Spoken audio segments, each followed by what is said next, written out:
Tita, babalik din po ako mamaya para may karelyebo din po kayo dito. Oh, salamat Tsaka, salamat talaga sa pagligtas sa anak ko. Pare-parehas naman tayo nagmamahal kay Celine. Thank you talaga. Sandali, bago kayo umalis, tawagan ko lang si Edwin kung pabalik na siya dito, ha? Dali lang.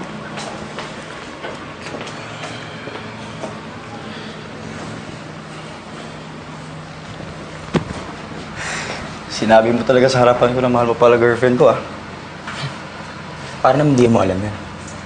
Yan ang magagawa ko. Ikaw pinili niya. Nire-respeto ko yun. Hindi naman ako nandito para manggulo eh. Gusto ko lang naman tumulong. Naintindihan kita, pre.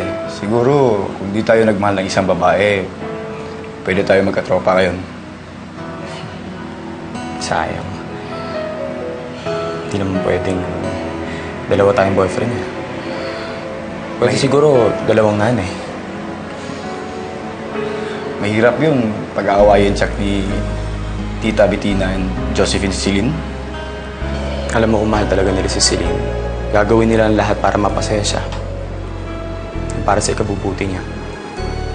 Hindi yung para sa sariling interes lang.